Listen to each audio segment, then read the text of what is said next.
Hi, everybody, and welcome to the third in our Engaging All Learners in the Middle Years series. Our themes this year are student voice, literacy, and numeracy. This is session 3. You made it to session 3. I realize a lot of folks are going to watch the recording, but I'm just going to pretend you're live right now.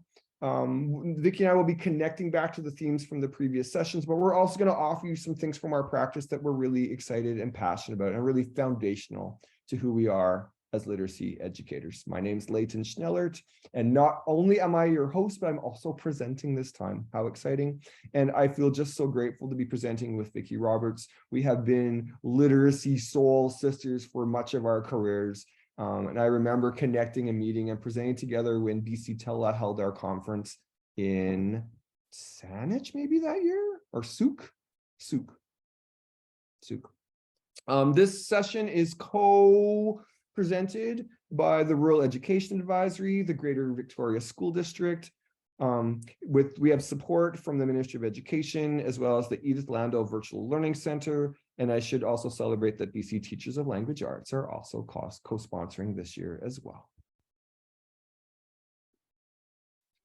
UBC is located on the traditional ancestral unceded territory of the Squamish, Tsleil-Waututh, and Musqueam peoples. And as the series is co-hosted by the University of British Columbia, we locate ourselves and recognize our relationship with the Musqueam people, and that we're in an ongoing process, each of us individually and as an institution, of decolonization and recognizing our responsibility in truth and reconciliation, not just personally, but also organizationally, around creating pathways that are more equitable for all learners. Today, I am personally on Coquitlam territory and I'm sitting in the magnificent Hillcrest Middle School, where I got to spend the day with a lot of very excited grade 6, 7s, and 8s who are trying to get golf balls into cups in a fantastic STEM activity, self-assessing using learning intentions. So I'm living it today, everybody. Also, one student came into the Zen Den where I had 36 teacher candidates all crammed in, and he came to Zen out and he left. He's like, this does not feel Zen. Why are all these people in the Zen Den? So I'm going to talk a little bit about literacy foundations, and I am just going to make sure that I stay in my time so I don't overtake Vicki's time. But I'm going to give you a little foundational piece at the beginning, folks. Then Vicki's going to be the meat in the middle, and then I'm going to give you some quick little strategies at the end. If you make it till the end, you'll get some quick strategies. Hashtag, you're welcome. Okay. Folks, this is all the humor I have, so just kind of work with it, and it's the end of the day. So what do we know about key elements for engaging learners? This has been foundational for our series. One is that we want to work from what we learn about our students from our students in a way that identifies or figures out their strengths. We want to be finding out what their strengths and their passions are, but also seeing where are some areas we can focus. And so in the middle years, we're very committed to focusing our teachers to match the learners we have versus saying, I'm supposed to do this and I hope they get it. We are constantly designing our instruction and our teaching with our kids, for our kids, with a focus on strength first. They are very interested in WWE wrestling. I'm going to work that in somehow, even though I may not know much about it right now. But we know that's foundational to affirming teaching that helps our middle years learners grow and develop. A second thing that we know is super important in terms of the work that we do is that we need to create opportunities where we activate student prior knowledge, where we find out and give them an opportunity to connect to what's going on, rather than here's the topic, let me teach it to you. It's always like, what do you already know about this? What do you think this is hinting at? What is the deal here? Or my favorite is, what have we been learning about and what's been important so far? And I'll make a mind map or a splash or help them get their ideas out somewhere. But I always start from what are you bringing? What are you thinking? What are you wondering? And I build from there. That facilitates engagement where I'm starting from what students bring. I acknowledge what students bring, and then I let them know I'm building from what they bring. With me so far? This could be 5 minutes, this could be 7 minutes, or sometimes when we really get rolling, it's 20 minutes. And I'm cool with that, because if we access our prior knowledge, we're connecting to what we already know, and then we're building from there. And that's how deeper learning happens, is by building from, connecting to, and sometimes realizing that what we used to know is changing to something newer. I hope my pace is okay, everybody, but I'm bringing the joy regardless. All right. Now, we also know that kids need an opportunity, and we're really focusing on literacy here, everybody, but all kinds of learning, which is like students need an opportunity to process or work with new ideas where they get to make meaning. So it's not just taking meaning or being told something, but they're interacting with ideas somehow. One of my favorite, easiest strategies is like, what are 3 important ideas here? Or what's the author trying to tell us? Or what's the message here? Or what are different perspectives on this? But I want students to wrestle with and come up with ideas. Hey, Sean, I want students to be able to say, what's here, what's important? And that's active meaning making. I'm working with a text, but I want them to interact with the text. Find something important. What's a cool idea? What's a question you have? But receiving information for the middle years learner is not as engaging as working with information. Don't get me wrong, a good story goes a long way. Let me tell you about the owl in my tree. Can be a real hook. But then I want them to work with, well, what do we know about owls, and what can we find out? What birds do you know? Get out. They can turn their heads around backwards. It's like a horror movie that your parents used to watch. Actually, probably your grandparents, if they're my age. But that process of activating prior knowledge is so important, but also giving kids opportunities to work with ideas and come up with their ideas and connect to ideas is what we know helps with engagement and meaningful learning. All right, here I go. Sean, I'm on a tear today. I'm just telling all the stories. Now you can edit out if you'd like, everyone. We do know that students also, to have meaningful, engaged ongoing learning, or where they take away understanding, students need an opportunity to personalize what they've learned about, or take what they've been learning about and transform it in some way. I'm not saying you need to do this every lesson, everybody, but I would say at a minimum every week, it's kind of like, people, what's been important? What have you learned here? And how can you show that in some way? And research suggests if students can show us in a way that's not the same way as they've received it, then they've received and engaged in deeper learning, or what we might call synthesis. So making a concept map, or a mind map, or a comic strip conversation, or something out of Play-Doh, or a tableau, whatever it is, we do know students need some opportunity to personalize or transform info. If you're doing this, trying to do this every day or every lesson, then they're probably smaller things, right?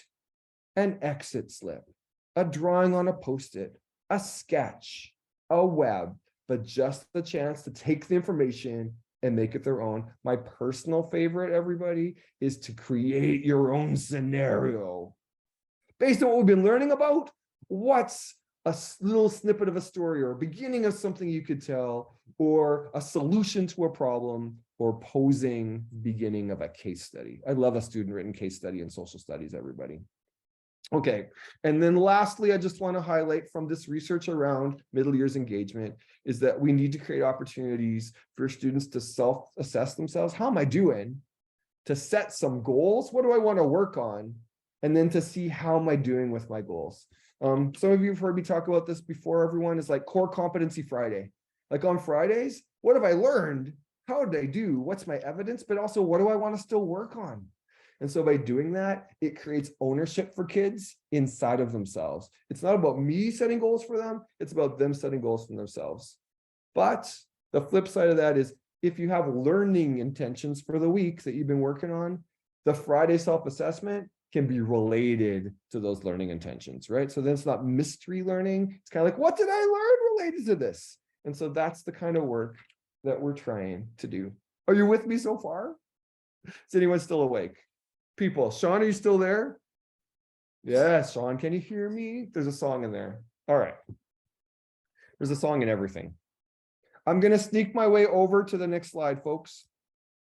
So here's an example of a learning sequence flow where I said, what am I working on? Maybe I framed it as a question, but I do try to figure out what are my learning intentions. Students will be able to do what? And I frame that in I can language or we can language, but then I build my flow, which could be a lesson. It could be over 2 days where there's an opportunity to activate prior knowledge. There's an opportunity to make meaning and come up with your own ideas related to new learning or text, and a chance to show or apply what I've learned. And so that kind of a sequence might happen over 2 days, or if I really get into it with my students, it might happen over 3 or 4 days. I have been known to take an entire class just to activate prior knowledge.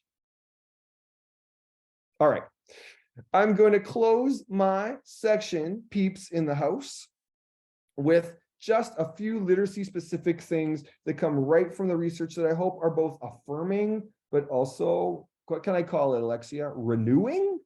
Good reminders, maybe help us think about what do we need to pay attention. So across research in middle years literacy, we recognize that students need more opportunities to read, discuss, and explore. So you might call that bigger chunks of time, but you're kind of thinking about building over time, and that the majority of the time should be students in conversation or students trying things and not us talking to them or at them, but giving kids like, let's look at this, let's have a conversation, talk to your partner, what are you thinking?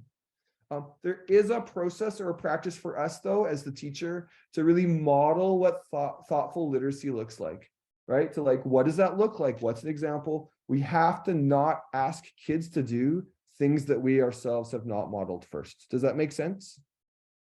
If you want to focus on question making, model asking questions. If you want to focus finding the big idea, if you want to ask them to write something, you better be writing in front of them, right? Like with mistakes. Mr. Schneller, your spelling's terrible. I'm like, I'm working on it. I'm still working on it. And that really moves us away from kind of that power dynamic where like we tell kids to what to do. We're like, we're all writers, we're all readers, and we're building our practice together. I'm not subtle, friends. That's the beauty of a webinar. I just put it out there. Vicky's like, he's quite direct today. Indeed, I am.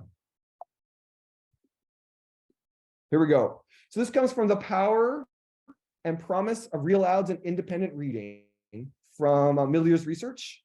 It's an International Literacy Association position paper. And so what they're encouraging us to do, which is stuff that we know, it's good to reground ourselves, is that we need to build in classroom time where kids get to self-select and read a large number of books, a variety of texts. You can see Vicky's classroom library is right behind her in her bookshelves. But I want to create opportunities where kids get to choose something to read, where there's something that's interesting and meaningful for them, right? I really want them to, and that does not need to be a novel, everybody. Information books are hot, just saying. In fact, if I look in my little bag beside me, today's or this weekend's favorite purchase is 100 Things to Do in the Forest.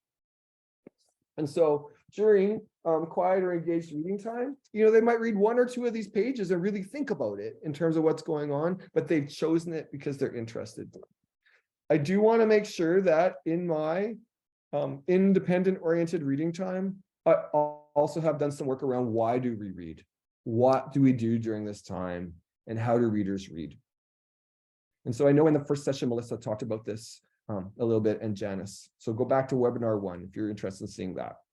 And then the other thing is we do need to be engaged with our learners during that independent reading time. So if you've got dear time or engaged reading time or 10 minutes, I do want to make sure that I'm doing something where I'm conferencing with kids during that time, or I'm checking in or having them set a goal or talking about a book choice that might be meaningful to them. But I'm not just coming in and kids are just reading or reading time, and I'm engaged with them in their reading in some way. I want to have authentic conversation. What are you reading? Tell me what's going on. What's important? And then my favorite people, if you have time, come together in a circle and 3 kids share something from their books. And if you're a little short on time, have a partner say, here's something I read. Here's something I'd learned, and get ready for it. Here's who I would recommend this book to. It's amazing how many people plan to recommend books to their grandparents. Like so many. Am I yelling? I'm sorry, I'll bring it down. I'm just so excited. Okay, and then a few strategies that link reading to engagement. That's our theme of the series, right? So how can we link engagement in reading to this idea of kids having choice and choosing what they're reading and having. One of the things that we do know also about like this choice or more independent reading time is kids will more likely read something that's accessible to them, that they're interested in. It's really hard for everybody to engage in the same thing at the same time. And so having this opportunity to read something, you're more engaged because you chose it. So little kind of strategies you might, like something like book tastings, which is like, choose a book, read it, say what do you like about it, pass the book around, and after we tasted 6 or 7 books, which was your favorite? Which do you want to go into further? Or speed dating with the book, where you're like, read a page, try another one, read a page, try another one, read a page. Just that chance to see what you got. With me, friends, I've seen some pretty good book tastings in my time. Also, some kind of like display around new book arrivals. You'd be like, would that be in the Learning Commons? Of course it would be. Would that be in my classroom? Of course it would be. People, I got a book this weekend. I got it in New Westminster. I found it. I was so excited. I'm totally into hiking. This is my book. Also highly recommended is kids and yourself choosing a golden lines from a book they're reading. So each work week, somebody is responsible for putting a golden line in the display area to kind of sell that text. Here's a cool book. There's the also idea of student book ladders, which is kind of like, I read this book and it led me to this book and then it led me to that book. And so it's a chance to talk about, I like this series, or here's someone I go. But that also allows us to have conversations with kids around what's another thing you want to read. And if they're not sure, you're like, well, what have you been reading? What can we add to your ladder that might be interesting? My only request is that we don't expect all kids to have the same number of rungs on their ladders. Does that make sense? A ladder does not need to have 10 things. A ladder has, what's your next thing on your ladder? What's your reading ladder?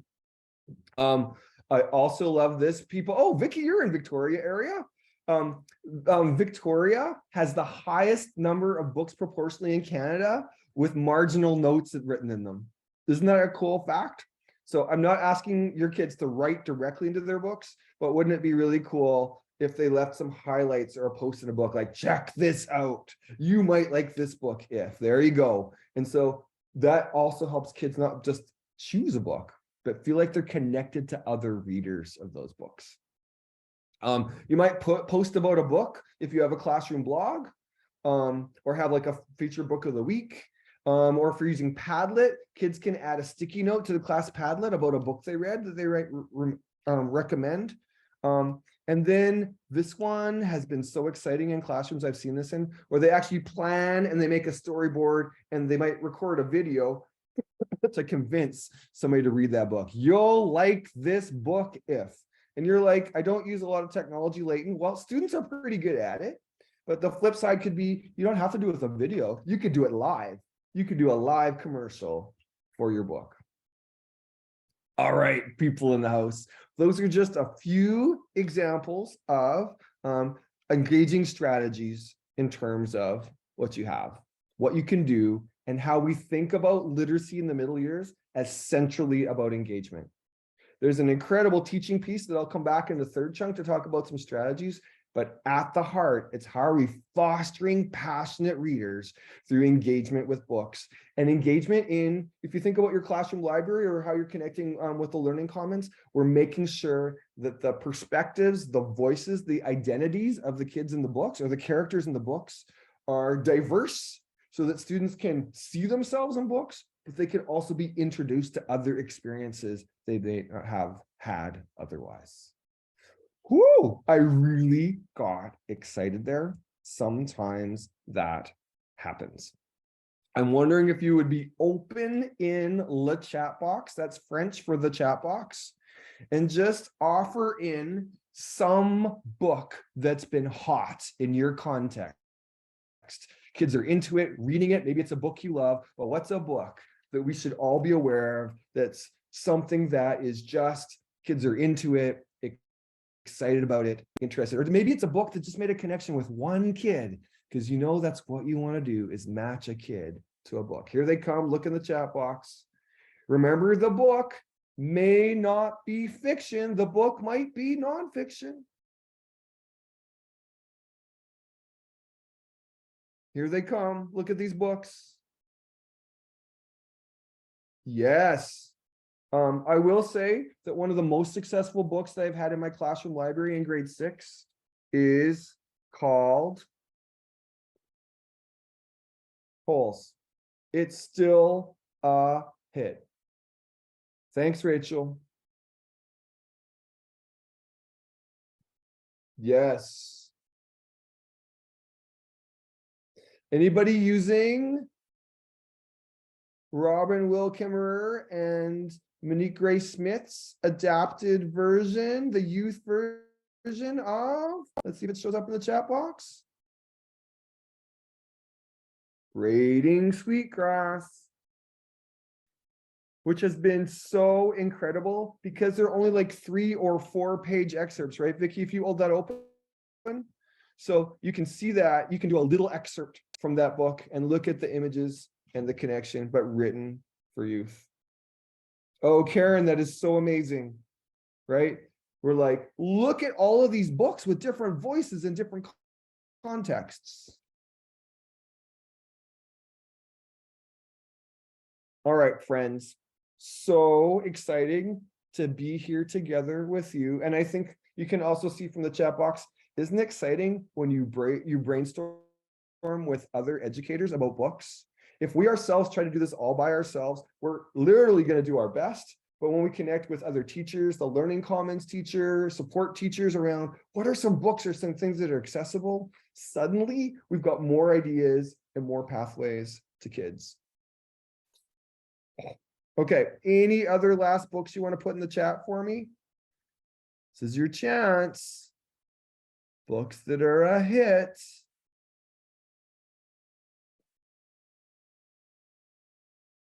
Ooh, The Poet X. Look, Vicki's looking on her shelf.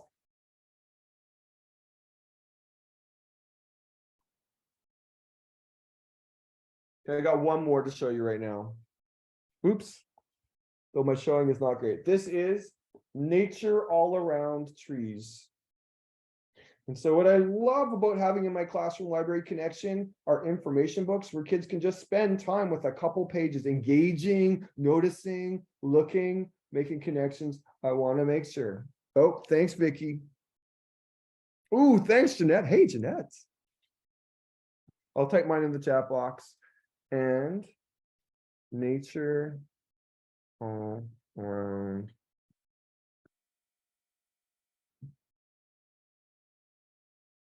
Trees. Yes. Okay, friends, thank you for joining me in our opening. Oh, people are into it. Thank you for joining me for this opening session where we reviewed important ideas and concepts related to student engagement, literacy engagement, and the idea that we want to make space in kids' lives for them to be reading books, fiction and nonfiction, that they choose in the time that we have built into the day in ways that aren't just send them off to read, but there's engaged reading, meaning that they share with a partner or they conference with us at the end, just to have that kind of social aspect of reading. So the independent part is, I chose this, I'm reading it.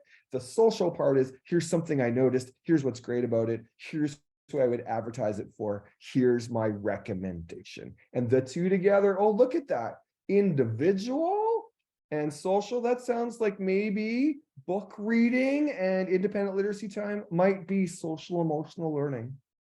Hashtag I made that connection.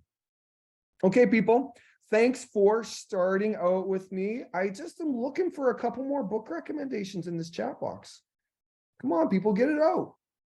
One more book. More book. And by me, I mean each other. I see The Marrow Thieves, I think Among the Hidden. I see Babysitter's Club. I see Flamer. You can do it. Give me one more. Flight of the Hummingbird. Thanks, Jeanette. Stick Boy. All right. It is. Oh, thanks, Tammy. Tammy, we were just talking. Oh, yes. Now we're coming. Now we're getting there. The Barren Ground series, so engaging. As you work your way through the background series, I find you just get more connected and more connected and more connected. I do want to highlight the fact that there are some series in here. Series are really important for kids to build their reading muscles and feel comfortable in a series and go. And then the ladder is like, where do you ladder after that series? If you like this, you might like that. If you like books about this, you might like that. All right. I have to stop sharing, but you can see I get very excited.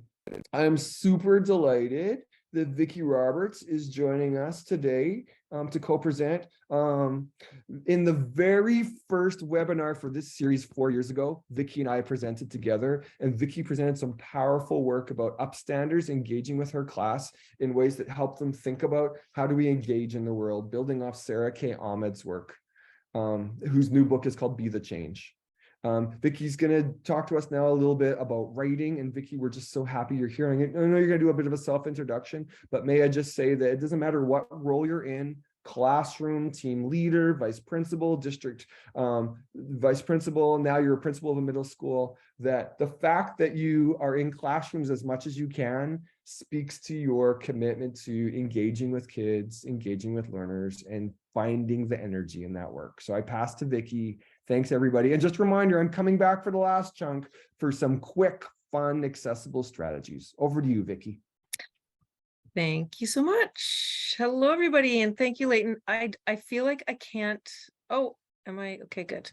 I have to say before we move on, as you can see, as Leighton just said, I am a principal at a middle school, and you can see I have this big library behind me that I lend to students. They come and visit and they sign up and so forth. But this stack right here, this tallest one, this is the Troy Recommends stack. And there's a student who visits me every single day and borrows a book. He's a graphic novel fan and comes in the morning, has the book for the day and comes back at the end, and we talk about what he loved about it or what it was, who he's going to recommend it to. So when folks come in, then I'm like, oh, you can take one out of the Troy Recommends pile. And it's become a big thing. So yeah, they love it. They love the ownership of recommending to others and thinking about who would enjoy this book. So can't not jump in on a little bit of book talk. I'm just gonna share my screen, and somebody give me a thumbs up that you can see that okay. If it's coming, and it's coming, yay, there we go, perfect. I am going to as well. Are we, so do I guess I need to, do I have to change the view so that, or Nope, what do you guys see? Yeah. Okay, we're good. Okay, I'm just going to make my view good. Okay, so as Leighton mentioned, I'm going to talk a little bit more within the realm of writing and representing and communicating in the world of literacy. And there's some of my information. You can follow along. And Roberts Reads is really more about reading and reviewing great books, but sharing lesson ideas as well. And today I just want to acknowledge that I'm coming to you from the Esquimalt Songhees Nations, where we live, learn, do our work, and I get to really feel honored about a career that helps me learn constantly, learn about others, and learn about the land that we're on. And that's here in Greater Victoria. So first, I promised Leighton I wasn't going to go through each of these because that would take the whole time I have, although I am French Canadian and therefore I can sit around and tell you a lot about all of these things and we could sit around a kitchen table and talk.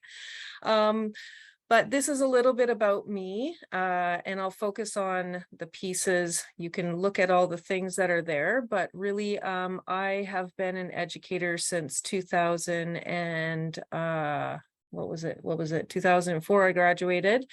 And I started in elementary, K1, moved to middle school where I was for 12 or 10 years as a teacher, and then went on to become middle school vice principal, then a high school vice principal, a district vice principal for a little second with Tammy Renyard, who's in here, and Sean Powell.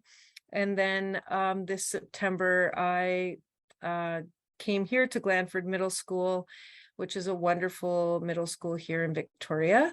And as Leighton mentioned, while I have a fire hose in my face of being a brand new principal, I spend as much time as possible in classes, co-teaching, sharing learning. I have a lit circle group every week that I meet with, and that's a really important part of who I am.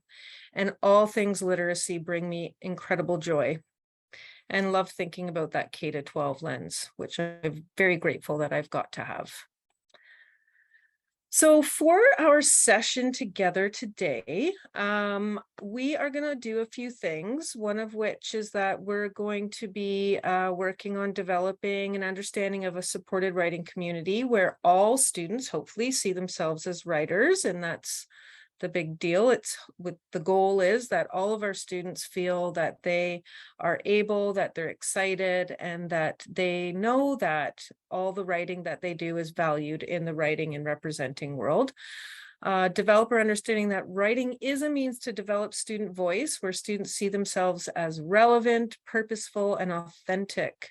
And consider ways to embed more writing into every day to support your writing practice. And I promise through this, I am going to share through story, and I'm going to do that because I really do believe, as I said in the slide before, that we learn through story. It's an incredible way to understand others, but also to connect. I know that through the journey I'm going to share as an educator, so there will be moments where you're like, yep, I get that.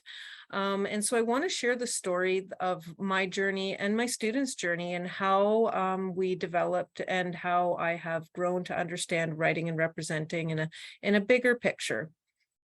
And you will get some sample lessons that you can take away. And I'm going to attempt to make this as smooth as possible, but fortunately there's people to help with that. So I'm going to invite everybody to jump in the chat. We're going to do a little collaborative share, just get our thinking going about, like I said, what are your connections and experiences? What words come to mind when you think of teaching writing, and don't just do one, dump them all in there. And or what words come to mind when you think of student engagement in writing instruction or literacy experiences? I want the good, the bad, and the ugly. Put it all in there. What have you got? And I'll say go.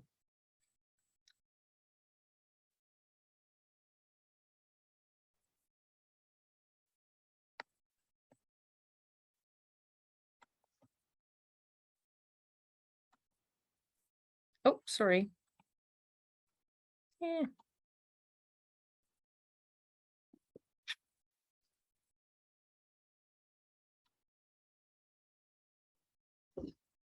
So I'm seeing partner writing, collaborative exploration, traits, choice, engagement,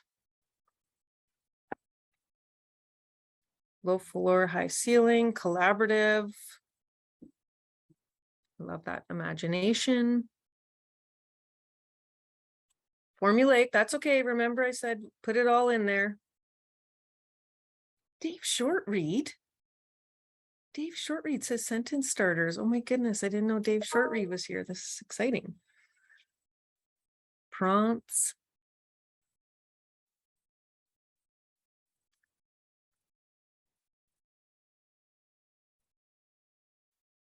This is great. Creative writing, keeping going, dress ups, inspiration, stamina.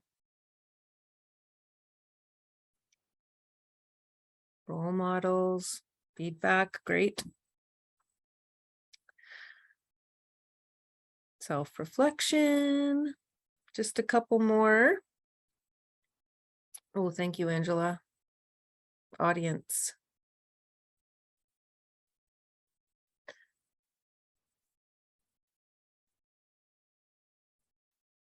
Okay.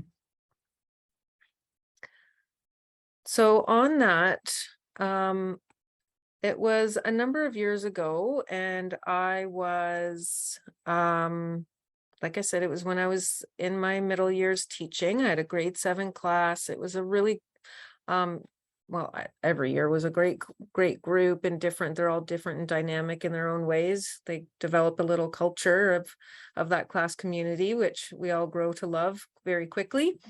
And just gonna see, go ahead. Now why won't my slide go? There we go. Sorry. I was, teaching all the things. I was teaching most subjects in my grade 7 class at the time. And I really was feeling like the writing instruction was kind of daunting. It was one of the subjects that I wasn't most excited about teaching, even though I loved literacy and all things literacy, but there wasn't a real spark. Students were writing mostly for me. It was, writing was about compliance. I was giving a task, they were writing. I would say, imagine you're writing for this group or this person, but really they knew it was for me. We were having ongoing success. The students were developing their skills, but there wasn't spark. It wasn't alive. And then at that time I was doing my master's, and I was, doing lit reviews and all of those expository type, mastery type writing experiences that you have. But then I also had the opportunity where we started to do blogging and communicating and collaborative rights. And I was getting all of a sudden to use different media and images and video, and along with words and text and so forth, to share what I understood, what I knew, what I was curious about. And my whole world literally opened up for me in that moment. And I understood, yeah, it makes sense that I need to do lit reviews. I get that. It makes sense that I have to write some papers that are more expository. I get that. But all of a sudden, my world was opened up to this other form of writing and communicating, where I got to share in multiple ways and in multimedia experiences and in a new literacy lens, literally within a new literacy lens for me, but within the world of new literacies. And what it made me realize is, like, I am my students right now. Like, I was doing the formal thing that I had to do for my profs, but then my world opened up. And so that became a really big moment for me that I wanted to share. I wanted my students to have that same experience, to come alive and be rich and see communicating in a bigger way.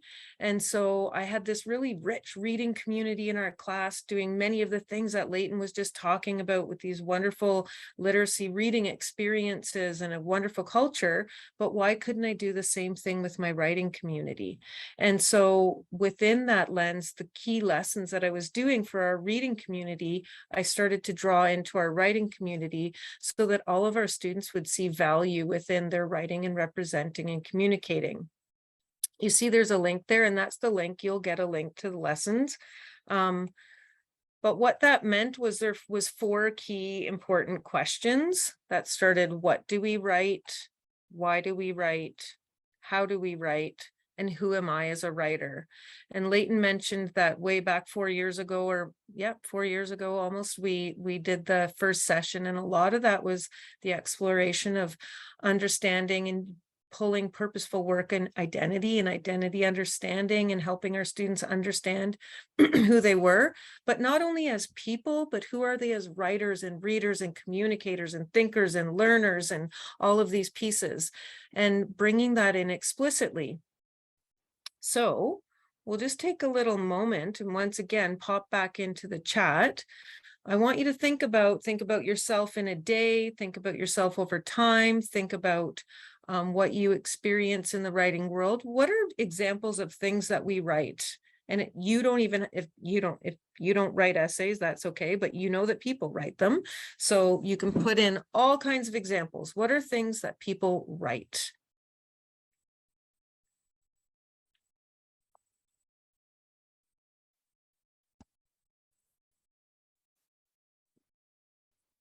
Love it. Tweets. Oh, love notes. Angela, you're my kindred spirit. Lists, yep, many lists. Thank you cards. Blog posts, yeah. Signs, report cards, this is true. Lessons, yes. Instructions, yep. Cards. Think big and wide. Shopping lists, articles for journals, yep. Instructions, how to do's, proposals, presentations. Take just a couple more.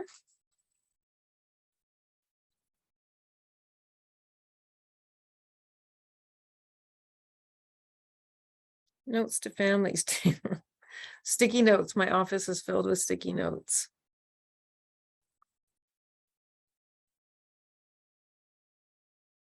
Yeah, books. Yes, of course. And so one of the key pieces began with that thinking about what my wish was for students to see the wider picture of writing beyond the walls of a classroom and beyond the experiences within school. And so doing that simple lesson of why do we write is like it takes almost nothing to prep. It could just take a whiteboard and a marker, really, and some partner talk and thinking and brainstorming every single time. And I'll put it here. Here are now, and I joked with Leighton before, I could have put up all the pretty, lovely posters that these things turn into, but I put in the messy examples as well to share that this is the real. Every single time I've done this lesson, and I've done it multiple times with my own classes. I've gone in and done it with classes that I don't have any big connection to, in workshops, and classroom teachers throughout our school and other schools I've worked in have done these lessons. And every single time, hands down, without a doubt, students come up with so many more things than I had ever imagined. They build on new ideas every time that I didn't even think of. And once they get going, they're riffing off each other because they're like, wait, that's right. And it comes up with another idea and another idea and another idea. You can see in this class here, they had titles, dates, texts, art, recipes, receipts, blueprints. They start getting into other disciplines and other subject areas, which is fantastic. Notes, songs, lyrics, poetry, scripts, comments. We talk about how they're writing texts and so forth. Now, when they're going, and I'll always be like, okay, we have to come back to it. And this list always becomes a living document. It goes on a chart and it gets added to and added to and added to throughout the year and over time, because hands down, they're always like, oh, wait, I thought of something else. And they add more onto it as they start thinking about the wider picture of writing and representing. And after this moment, when they've done all these things, I always ask, so hands up if you've written something, if you write any of these types of things. And of course, every hand goes up almost always, and then say, look at that. We're all writers. We're all writing the things. We're writing all kinds of things, because so often they're like, oh, I don't write. Well, sure you do. We're doing all kinds of things.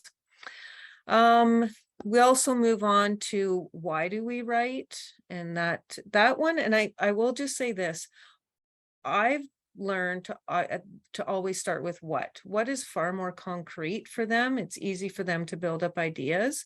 And from there, next lesson, next day, so forth, you can get into the why. And when they see this, when they have the what up there, it helps them start expanding their thinking about the why. I've done it both ways, and I just always find more success with the what first. It's tangible, it's easy, and they can really build off each other in quick, easy ways. And then you can really then go into what do writers do? So you're thinking about writers' moves. What kind of moves are they making? What are they doing? What are skills that they use? How do they use them? And then go on into the writer identity.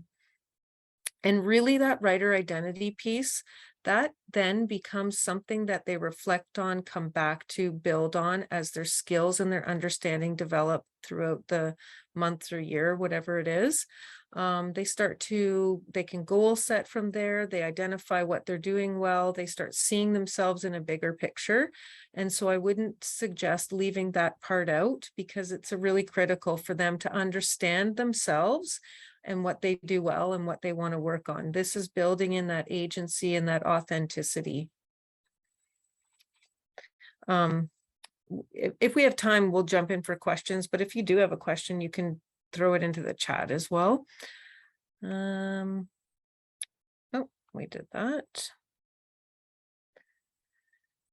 And so really what happens here is we get to start helping to build out that understanding with our students. And we're no longer thinking about, well, I'm writing a paragraph for my teacher, or I'm writing, you know, a story, which is all great, but there's more to it than that. And that's what we want to help them understand.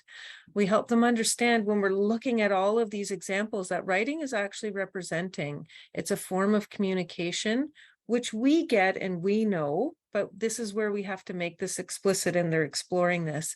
And writing is thinking. When we're writing, when we're representing, when we're sketching, when we're drawing, we're getting all these wonderful ideas out from our mind onto paper, onto, you know, a screen, whatever it is. And I will say that this quote here about writing is from Ruth Ayres' Enticing Hard to Reach Writers, which is a book, as you can tell by my 1,000 sticky notes, that I love with all of my heart. It's professional read, but there's also her storyline through here. And it actually, I'm not going to lie, I shed some tears at the end, because she shares a journey of a student. And it really looks at tons of practical ways to get those reluctant readers opening their mind, or writers, sorry. So I really do recommend that book. So just getting to the anchor chart that changed it all, really, because once we started blowing out these things and ideas and building this with students and understanding, like, look at all these things we write. Okay, but why do we write them? When are we writing them? We started to realize that we're really writing, there's a purpose. And it's not just me. It's not just because you have to learn this.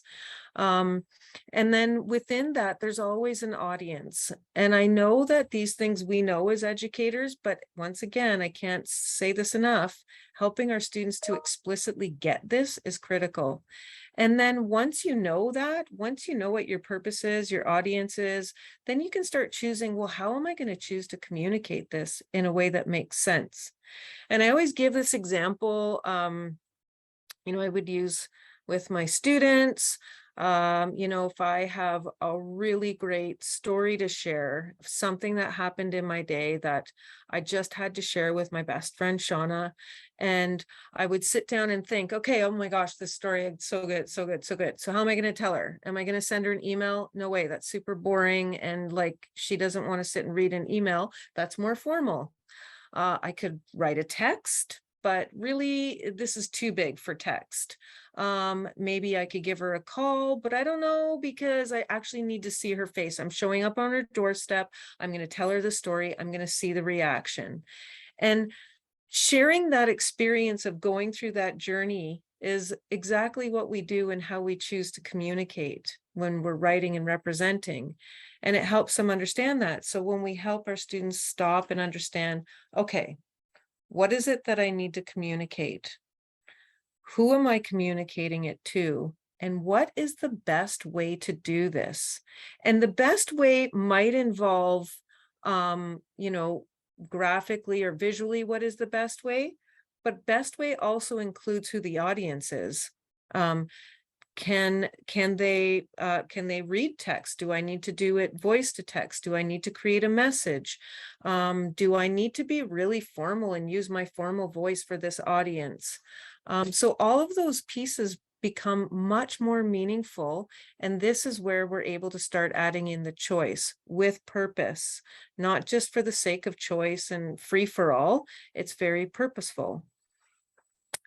The other thing I wanted to say that completely transformed is that as we started developing this understanding, is that students now, when we got into expository writing, they were like, oh, wait, I get it. This is why I need to know how to write in a more formal way because of this, this, and this. And this is when I probably would use this. They would start asking, hang on, Ms. Roberts, I actually think I need to do, write this letter. It's probably kind of formal. I'm going to use some of these skills, or I'm going to use this form. Whether if they were sharing their passions or blogging or whatever it was, it all had more meaning because they were asking themselves some critical questions. So within that, we were sort of fast forwarding. Does anyone have anything? I don't know. I have zero idea where I'm at time. It could be dinner time for all I know. How we do? 5 more glorious minutes. 5 more glorious minutes. Okay, well then I'm just going to roll along because 5 minutes is going to go by fast, but we can ask questions after if we have time. What I do want to say is that once the students started to get all of those pieces and see themselves that they had choice, and every time that we explicitly worked on a style, a genre, or a skill, it now fit within the bigger picture. And they now added that into their toolbox of writing and representing and communicating skills and strategies, ways, and they could think about it in a way that made sense beyond the 4 walls of our classroom. And they were able to share some of that writing and representing and communicating beyond the 4 walls of our classroom. Within that, though, we also talked about, and I also, used ways that we were actually writing a lot more, and they became more keen and excited. So super quickly, because now I have 4 minutes, in the chat, quick, pop some thoughts. What are simple ways that you can get students writing and representing more every single day?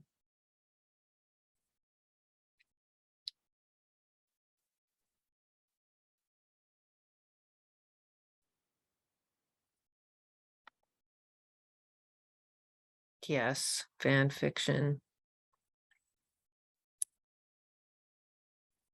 Sentence strips, cue cards, that's great. And using those sticky notes, like Leighton was saying, like a little sticky note review in the cover of a book is like a treasure to find for another student.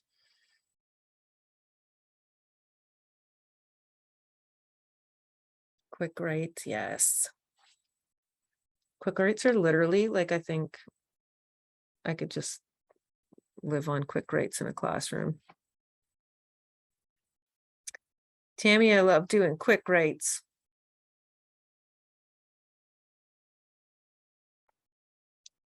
Oops. Sorry.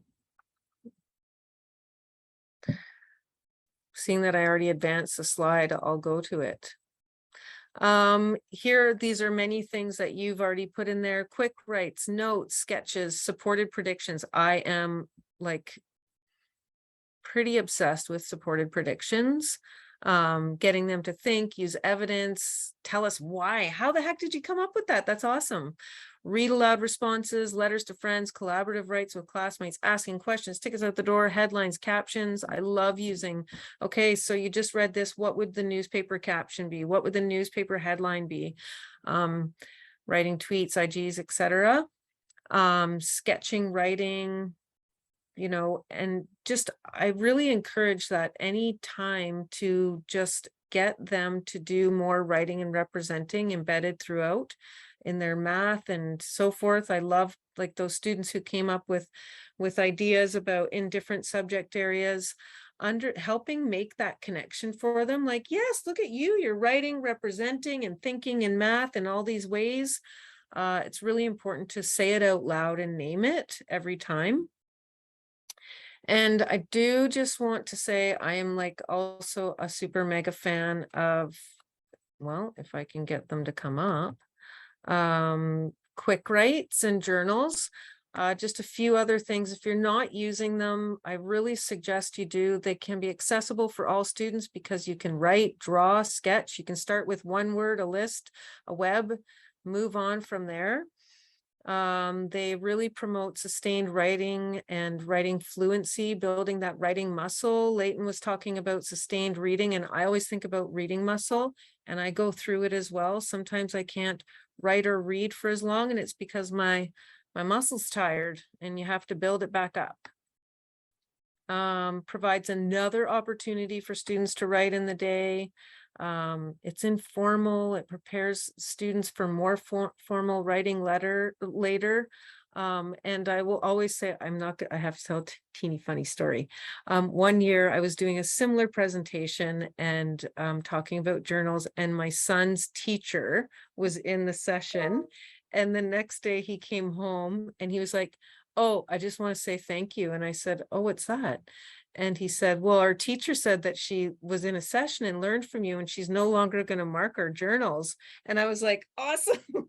So, because we talked about the part that journal writing is for expression and for ongoing skill development. And I guess I was talking lots about how I don't mark journals. I look at them and probably have conversations with students. But anyways, it was kind of funny. He was like, "Thanks, Mom." Developing ideas, there's choice, there's all kinds of wonderful things, critical thinking, low stress, and it can be, as I just mentioned, a formative assessment without grading, marking, and all those things, not putting it on a proficiency scale or any other thing other than ongoing formative discussion. Look at this, how are you working? And it can be a feed forward tool. So just gonna wrap up a little bit. We know that writing can be hard for students and it takes time, focus, and practice, but we do know that when students have some choice in a purposeful way, that they're more engaged, and we have to provide lots of opportunities for them to generate ideas and topics and build criteria. That's a whole other session about criteria building, crafting, sharing. And then once again, using that goal-oriented feedback, what I like to say, feed forward, because it's them thinking about what they can do next. And just final reflections.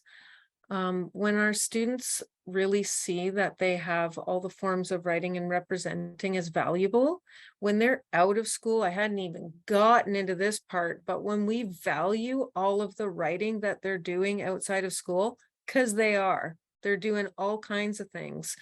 When we place value on that and honor that and invite them to include that into their in-school writing lives as well, in blogging and digital platforms, they're feeling valued and their world is represented in their classrooms. I remember one time we were doing some digital based writing and one of the kids is like, one second here, why am I doing this here? And I'm like, because it's really cool work. And he was like, "Oh, okay, so I get to do my," like, if he was writing a blog about skateboarding, I get to write about that here.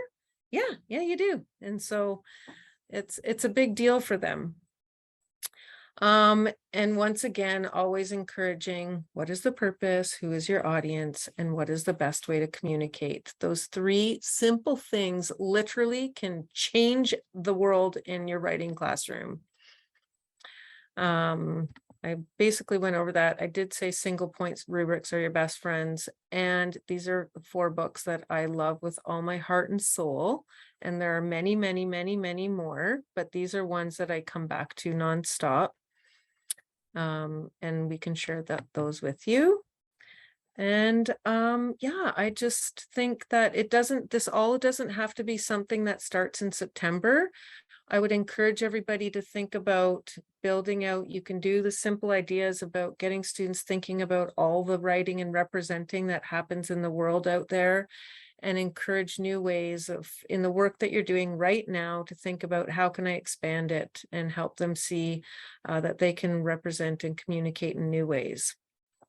Doesn't have to be a big deal. So thank you so much. That was a lot of talking. I don't know if you have any questions or where our time is at, Leighton, or if we want to send them to, I don't know.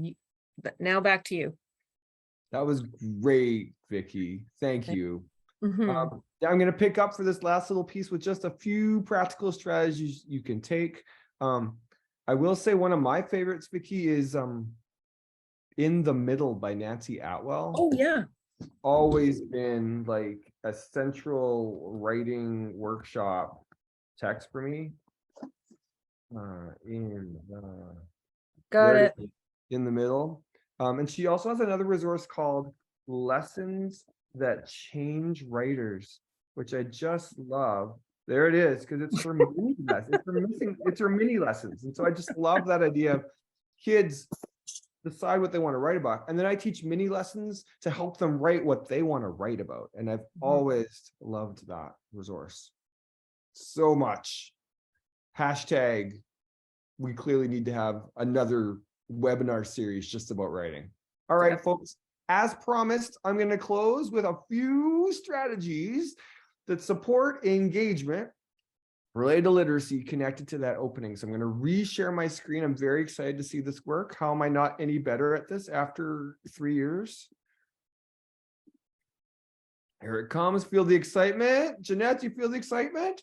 Yes. People, trying to share my whole screen. Got it? Rachel, can you see that? Vicki? Yeah. Okay, here we go. So friends, colleagues, and frolics. I know how quickly we have built this relationship over just one webinar. A way to think about this little chart that I'm just anchoring from is that the things that are in the first column are those connecting strategies I was talking about, ways to activate prior knowledge that don't take a lot of time to prepare, but allow students to get into the content and explore, but in a way that's really safe and fun and exploratory. One way to describe it is there's a low floor, everybody can get in, but a high ceiling. You can take it so far in terms of if you're an expert. Then the strategies in the middle are really about helping kids build skills to engage with text or that meaning making. And then that last little column are examples of strategies that you can do fairly quickly or might take a little bit longer. No, I'm not teaching you every one of those strategies today, but let's start with, I know, a taster. It's like a strategy. Remember the book tasting? Strategy tasting. So fun. Friends, I'm going to entertain myself, if not you. So just roll with this humor. I just realized this is being recorded. So people are going to be like, why is he so excited? I don't know. I had a chai. Okay.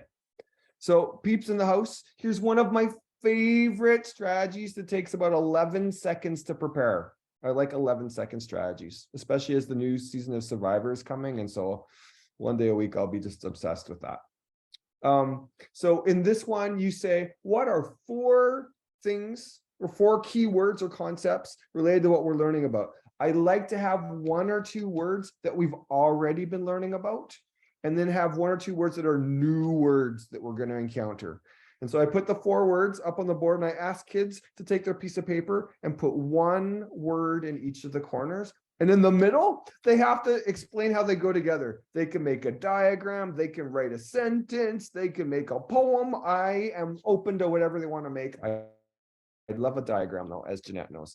Like, anyway, how do these go together? What do you think? But what that does is it takes those 4 key concepts and allows them to play with them. And of course, they're not quite sure. How could they possibly know? But what it does is it allows them to be creative and gets them thinking. And you ready for it? They're building a schema. They're already building a schema for what they're about to read or learn about, because isn't that a fun strategy? I think I have an example. Oh, sorry, this is just more of the information. So you give them the 4 words in the middle, they raw or they write or they draw or they diagram how they think the words. They cannot just draw lines between the words, people. But they could draw lines between the words and write on the lines. Oh, friends, such a good strategy. So here's my example. A lot of my examples are in science. So organisms, interactions, ecosystems, and food chains. How do you think these go together? They write some sentences, they make a diagram, whatever this, but what it does is it helps them think about this topic, which is the environment and how the environment works. And it front loads. Do you know that term, everybody? It's kind of like they're already working with the key concepts in a way that's really playful and fun. And then as we read or engage in learning, we can say, is your hypothesis right? How would you change it? What are you thinking now? Did I mention the low floor, high ceiling? You're giving them the words. So anything they say is okay because they're trying to work with them. And those expert kids who could already teach the lesson, that's our friend Heather, Jeanette, right? Heather be, look what I know everything. It's like, fit it all in there. You get it in there, Heather. Let's go. Four words. There you go. Can you think of somewhere that you could use 4 words still this week in the chat box? What's something that you're teaching that you could use 4-word strategy with?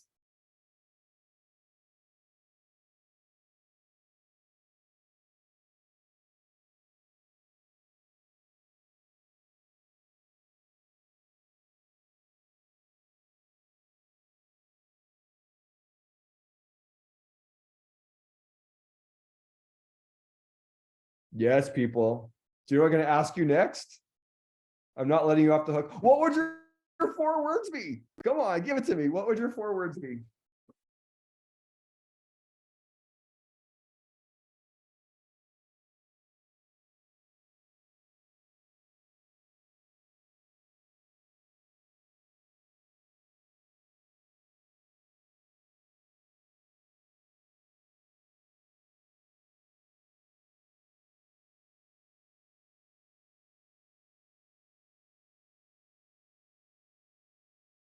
Yes, you're welcome. I just helped you plan a lesson.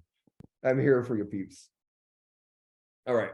Now, one that I didn't put in the slides, which is just such an easy go-to, is 3, 2, 1. What are 3 things you already know about fractions? What are 3 things you already know about the forest? What are 3 things you already know about your novel? You with me?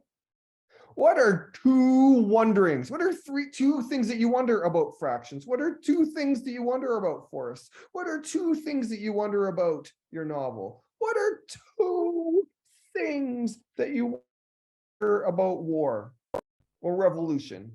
And here we go. What's one thing? What's one thing that you think we're going to find out today? It's like a prediction. What's one thing? So it's 3 things you know, 2 things you wonder, 1 prediction. See that? But why do we do this? It starts from the kids and their thinking and what they know instead of starting from us and what we know. Does that make sense? It engages them, helps them have some ownership, and builds some engagement. You love it? 3, 2, 1. Back in the 80s, we used to do 5, 4, 3, 2, 1. It took too long. So now we're down to 3, 2, 1. We were 5, 4, 3, 2, 1, then we were 5, 3, 1. Now we're 3, 2, 1.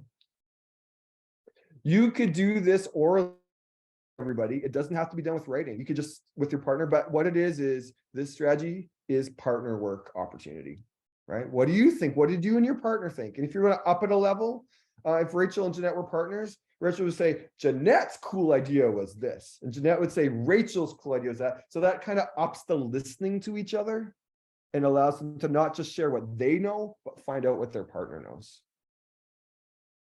You're welcome. I'm here for you all day. And by all day, I mean 17 more minutes. Here we go.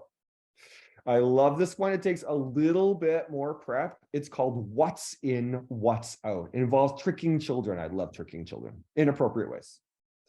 So it helps the kids have to use their background knowledge. And what you do is you make a collection of 12 to 15 terms, and some of the words are in the text, some of the words are not in the text, and some of the words, you're not quite sure.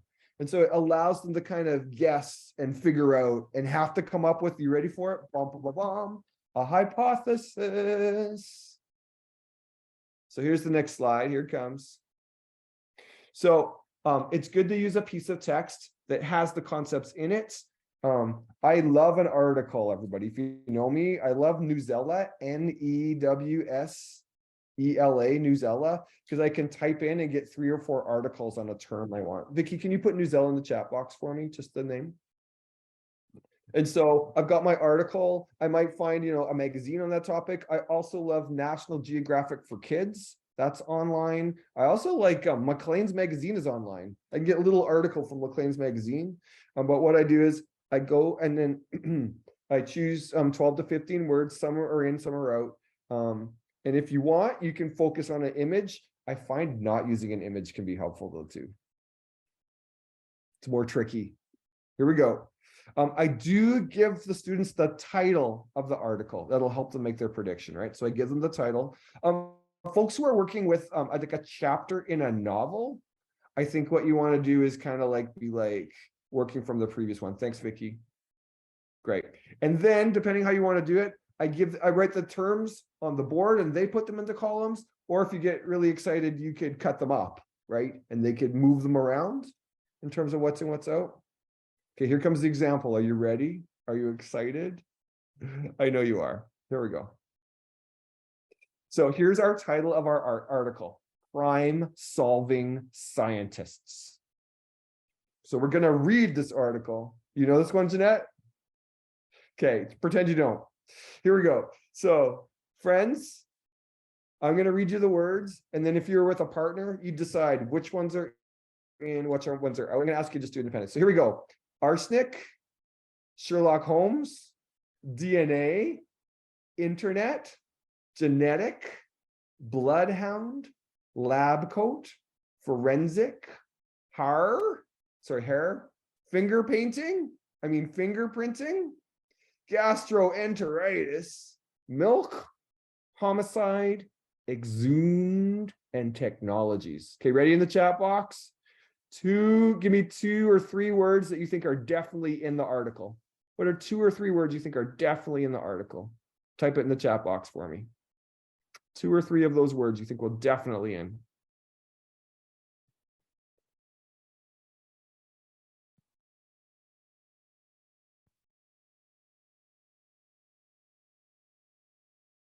There we go. Thanks, Jared.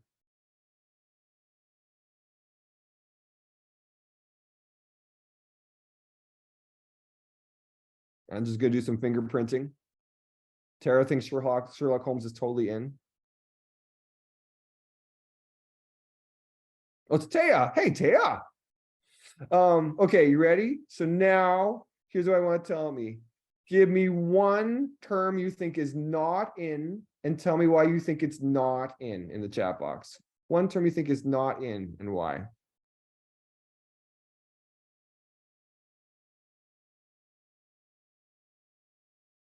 I know you have to really work your typing skills, everybody. Sorry. We won't be judging your spelling.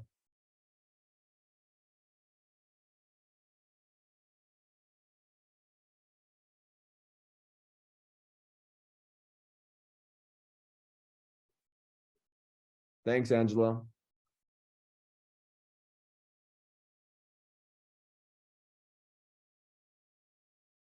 Oh, the poor bloodhound. Don't think the bloodhound really fits with the rest of the words.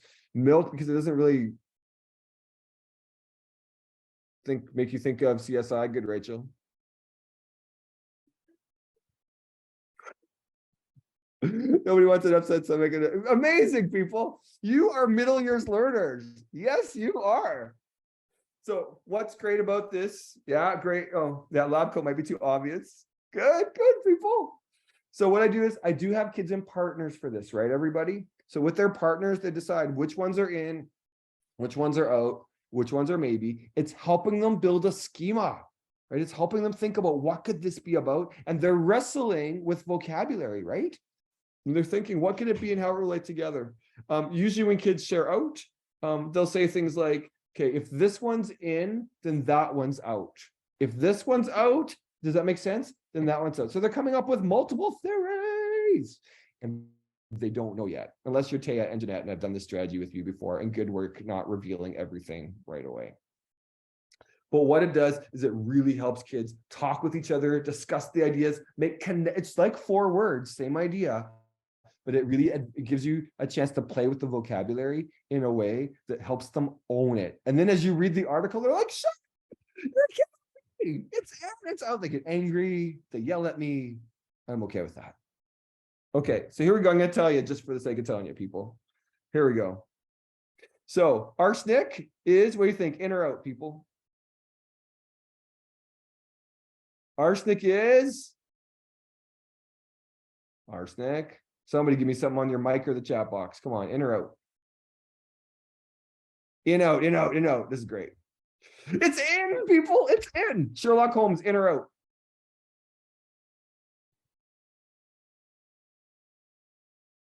out? Karen Appleton, Rachel Beeson. Poor Sherlock. In. Jared says in. He's out, people. Okay, DNA. It was in. Yeah. Internet. Internet was out. Genetic.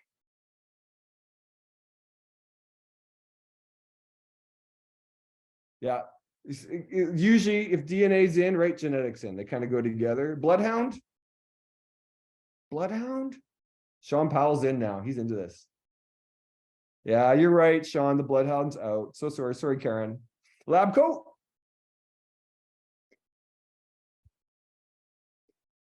Lab coat would make, they're probably wearing lab coats, but it wasn't in the article. Yeah. Forensic. Yeah, in, right? Because they're using forensic evidence. Hair. Hair.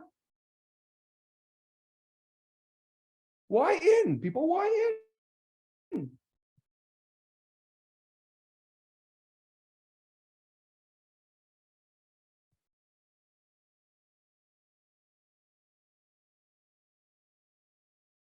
I'm watching the chat box. I can't wait to see someone answer me or use the mic, whatever you want. Oh, yeah, forensic evidence. Yeah, you can find it in hair. Great. Fingerprinting is out, everybody. Gastroenteritis? Gastroenteritis? I can't even say. Gastroenteritis? It's in. It's in. Gastroenteritis is in. If gastroenteritis is in, what else do you think is in? Yeah, I know, Karen. Gastroenteritis is in. If gastroenteritis is in, milk is all. Isn't that cool, everybody? If this is there, then this is here. But if this is not, see how we're helping kids, right? Hypothesize and wonder and think. People, this is vocabulary 101. Maybe it's like 201. Homicide? Totally in. Exhumed?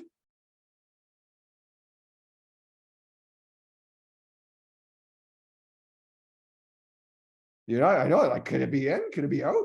It's in. And then technologies, good. Evo or Berg.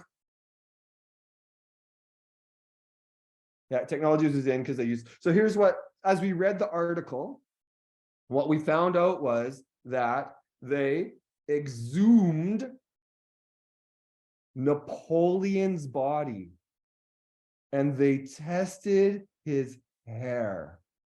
And they found what? Well, I guess two things. They confirmed it was Napoleon based on his DNA. DNA, good. But they also figured out that he had been poisoned with Arsenic. arsenic in his Milk. milk. But they thought he had gastroenteritis, but it wasn't gastroenteritis. It was poison in the milk, but they only found it out. Come on, people, isn't that cool? And so by doing that pre-work with the students, like, what do you think? What are the terms? What do you think is going on? As we read, we're so engaged with the vocabulary and we're making meaning. That's our theme, right? As we read, we're making meaning. What do you think is going on? Isn't that fun? It really helps us think about, before we get to the text, what can we do before we get to the text, where students have some power and some ideas and some creativity. And then once we're in the text, we're like, it's here, it's not, get out, shut up. I have to also tell you, it's also great with a small section around mitosis and meiosis, which is so hard to pick up. But if you play with the language ahead of time and then you go in, you're like, oh, that's what that is. It really helps students be meaning makers. Okay. This is perfect, Karen, for a read aloud. It's perfect for murder mystery. Literally, it's perfect for any adolescent novel. Because on page 99, it turns out the mother is still alive. Or that, the boy has fallen out of love with Stargirl. Or like, it's a really good way, everybody, to be, yeah, Vicky, sorry. No, that's my favorite book of all time. It's the most read book I have. Sorry. You Well, didn't there's give it a also vote. like Curious Incident of the Dog in the Nighttime. Also, like, what's so nice about this is, what do you think is going to happen? Here are some key terms. But so often we assume that kids are just going to pick up the language from what we read. We need to do something beforehand where we play with the language, which are ideas, so that when we go in, we really make sense. Okay, peeps. So coming to the close, there's just some more details. As you read the article, stop 2 or 3 times. What do we know now? What's changed in your thinking? What did we figure out? So that kids can think about what their predictions are and what's going on based on new information they get. Students can change their words around, talk about what's happened, but then look at the debrief you can do. What helped you most in figuring out your words and predictions? What did you learn most about a word, one of those words that you didn't know? And how did thinking about the words before you read help you understand what you read? So that's that metacognitive piece where it helps us understand that working with language is important. I do want to say that this works great for nonfiction and for fiction in multiple subject areas. All right, my last one is actually personalizing strategy or a transforming strategy. Now, you could use this strategy before you read as a connecting strategy by giving kids 10 or 12 words and they have to make sentences out of them. And you could use it after you've read to say, now that we've read, make sentences out of these words to show what we've learned from what we've got. So if we read it beforehand, you'd make sentences like, Layton won the championship title as a member of his high school baseball team. Ooh, that was like 4 words.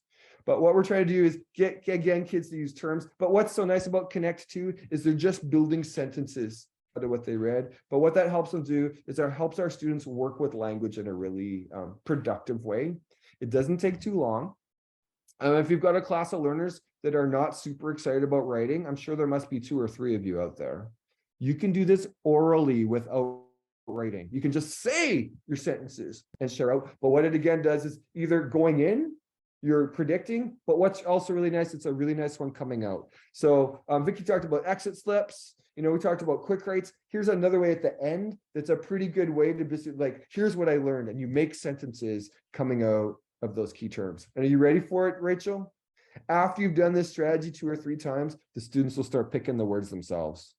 This needs to be on our word list. This is something we need to use for the sentences. This is what we've got for the Connect 2. But what it does is it helps students demonstrate their understanding of what they read using key vocabulary, which we forget as adults. I know you're all younger than me out there, but the longer we teach, the more expert we are. But our learners are still encountering the language for the first time. And so it really helps us focus on key terms, important language, and giving them a chance to use the language in creative ways, but connect to meaning making and understanding. Okay, peeps, we're about to close. We're hoping that you had some meaningful opportunities today to do some learning. Embedded in what I was doing were opportunities to use strategies, word strategies, but also opportunities to like make meaning and comprehend and make inferences. But also we head towards opportunities to say, why is this important? Or why do I think that? Why do I think arsenic is in there? But we need all 3. We need to build kids' use of strategies, their word work skills, right? They're really that level. We also need to work with like, what's the idea here? What's the main idea? What's going on? But they also need chances to kind of say, how does what we've learned relate to this new thing? Or how is this stuff important or useful in terms of what we've got? We love that you came and hung out. We realize lots of people are going to watch the video afterwards. It will be posted on the Edith Landau website, but anybody who, it'll be sent to you by email as a link as well. Vicki, I'm passing the torch back to you.